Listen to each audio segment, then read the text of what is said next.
Yeah, great. I'm going to take some comments here on Facebook because I've been given these comments and starting again. One, Tashaba saying that what are the various methods of sourcing funding, yes, particularly for property development, start off with no previous financial record. They say the NEF is broke while IDC no longer funds the property market. Banks require financial records from a startup. Again, they require financial records, but yes, you're a startup. yes, You're going into, how are you even supposed to win this? I think with respect that the person who's posted that comment doesn't understand, and I'll make the statement again. Yeah.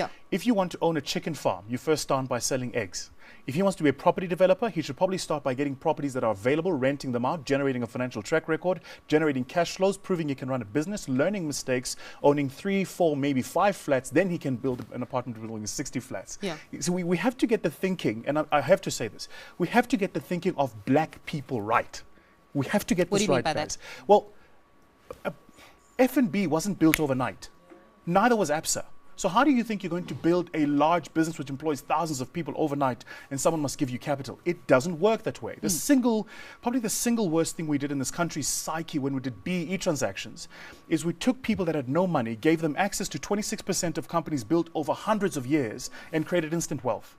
So now everybody wants instant wealth because nobody understands the practical tools of actually 100%. Building those organizations. You come into my business, I can tell you every single moving part because I built it.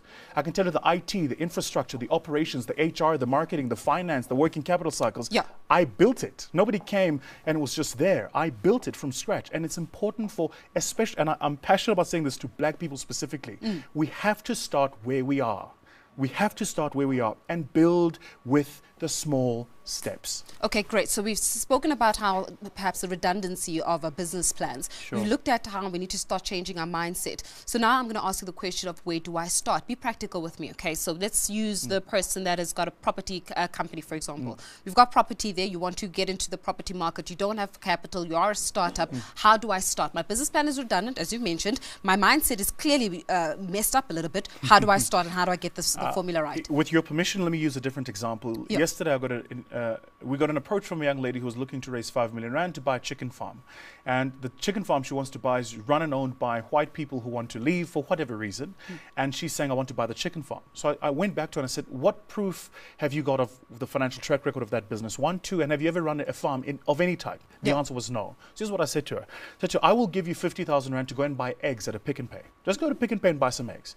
Take those eggs and find people standing in street corners and sell those eggs at a batch of half a dozen each. That's 6 each.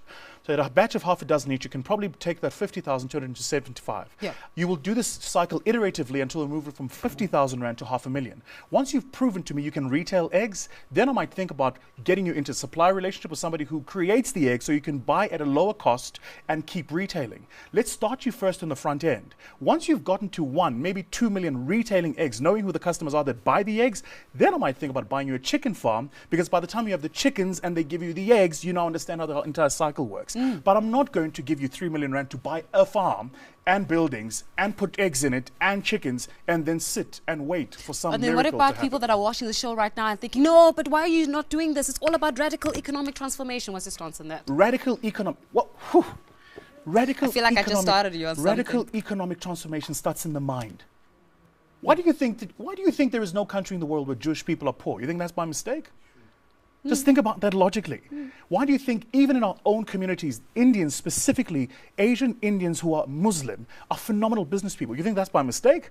No, it's because the grandfather started with a dry cleaner. When the grandfather passed, he left the dry cleaner to the father, who created a fast food and the dry cleaner. The father leaves the fast food and the dry cleaner with the son, who then creates a hardware store. By the time you go to the township, they've got the entire block and they run it. We have to start as black people by understanding you're not going to get a Range Rover tomorrow. Yeah. Start where you are, do what you have to do so you can do what you want to do. And let's celebrate each other's success. And I mean real successes, not the stuff that comes out of the paper, so-and-so's bought this car, so-and-so's at this event. No. If you're at a JNB Met, your odds are you're not an entrepreneur. A real entrepreneur doesn't have time to be at those events. People are clapping right now in the studio. No, There's actually clapping that is happening in the studio. Because a real entrepreneur, I get invited all the time. I'm on the VIP list all the time. I'm never there because I'm trading. I'm running a business. I've got things to do, right? It's important for entrepreneurs to understand entrepreneurship is a difficult thing. You're in the dark engine room building the engine to this car for the first 10 years of your business. But once it's done, it's going to be a phenomenal ride to the end. Real economic transformation for Tena njengabantu abamnyama is starting things we own and owning the things we say we own, not being seen to own. It is about time, I think, we need to talk about the perception of success versus the reality of it. If you're driving a 200,000 Rand car and you bought it cash and I rock up in a 4 million Rand car that I owe, who's wealthy? Me. Thank you. Thank you so much for joining us this